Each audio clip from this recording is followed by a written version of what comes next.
मौर्य साम्राज्य एक ऐसा महान साम्राज्य जिसके जैसा साम्राज्य दूसरा कोई नहीं। ये अकेला एक ऐसा साम्राज्य है जिसने पूरे भारतवर्ष को एक सूत्र में जोड़ा। इस मौर्य वंश में कुछ ऐसे राजा ने जन्म लिया जो पूरे भारतवर्ष को एक सूत्र में जोड़ कर रखा। दोस्तों, कहा जाता है कि ये सबसे तेजी से विस्तार होने वाला साम्राज्य था।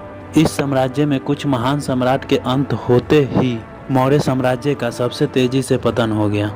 इसलिए दोस्तों कहा जाता है कि सबसे तेजी से विस्तार होने वाला साम्राज्य भी यही था और सबसे तेजी से पतन होने वाला साम्राज्य भी यही था। तो आइए दोस्तों, इस महान साम्राज्य मौर्य वंश के बारे में कुछ रोचक बातें जानते हैं। मगर उससे पहले आप इस चैनल पे नए हैं तो इस चैनल को सब्सक्राइब कर दे और बेल आइकन को दबा देता था ताकि आपको ऐसे ही लेटेस्ट कहानियाँ सुनने को मिलते रहें।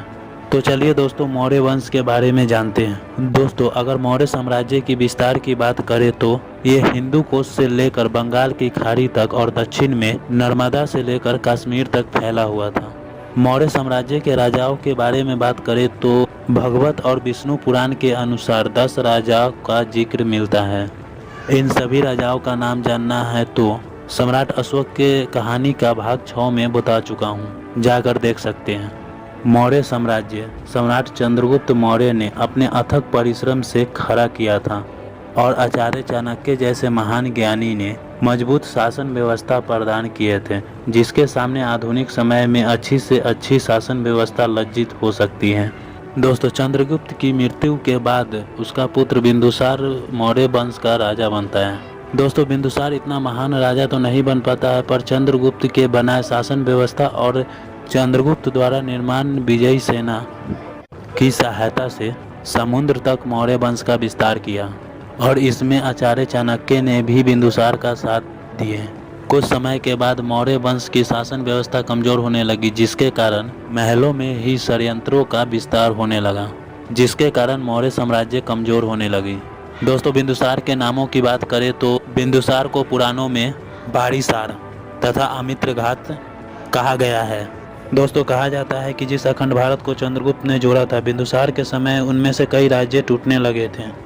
अब बिंदुसार के बाद मौर्य वंश का राजा सम्राट अशोक बनते हैं, जो पूरे विश्व में महान सम्राट के रूप में जाने जाते थे। इन्होंने सारे पर षड्यंत्र और विद्रोह को समाप्त कर एक अखंड भारत का निर्माण फिर से किया। दोस्तों, अगर सम्राट अशोक की बात करें तो इन्हें चंड अशोक भी कहा जाता है। वही दूसरी ओर प्रेम, करुणा और जीवों पर दया के लिए भी जाना जाता है। दोस्तों, सम्राट अशोक के बाद उनके उत्तराधिकारियों में कोई इतना शक्तिशाली नहीं हुआ कि वह विशाल मौर्य साम्राज्य को संभाल सके, जिसके कारण केंद्रीय शासन व्यवस्था दुर्बल बन गया और अखंड भारत टूटता और कई भागों में चला गया।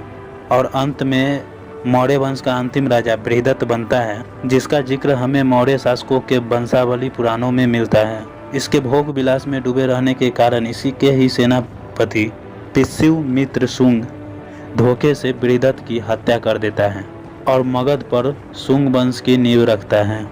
इस प्रकार मौर्य साम्राज्य 137 वर्ष तक शासन करने के पश्चात मौर्य वंश का अंत हो जाता है और मौर्य वंश इतिहास के पन्नों में दर्ज होकर रह गया।